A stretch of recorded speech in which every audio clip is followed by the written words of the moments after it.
Happy New Year, Mike. Whoop whoop! Can't believe it's already 2025. 1995 feels like it was not too long ago. What were you doing in 95? Oh, I think I was in science in 5th grade. What were you Nice. doing? I think I was a junior in high school.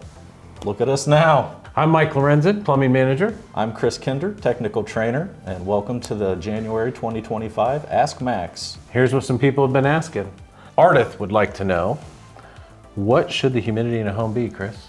So that's going to vary depending on what the outdoor conditions are.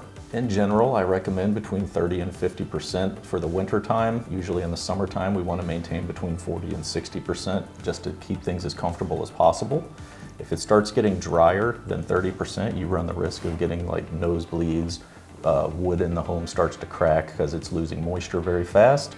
But if it's getting cold outside and we have too much humidity, we can start getting condensation on the windows. So we generally need to try and keep track of decreasing the humidity levels if you have a humidifier as it gets colder outside. One thing I learned since you guys were out at my house is when you control the humidity, you don't always necessarily have to cool or heat to the same temperature. So it has added quite a bit of comfort and energy cost savings. That is very true. A lot of people aren't aware that humidity actually is a form of heat. Yep.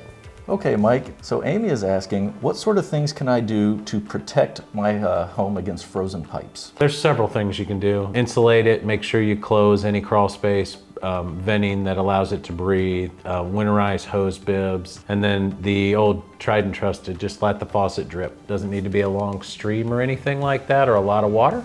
Just let it drip. Moving water really does not like to freeze solid.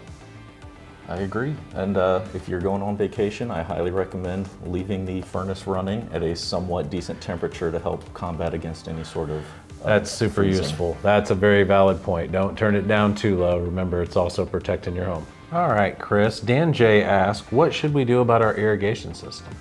Best thing to do is water can't freeze if it doesn't exist. So take the heads off your sprinklers and flush all water out of the lines and lock everything off to prevent more water from getting into the lines. Then once it's time to actually turn it back on in the spring, just push the air out and replace with water.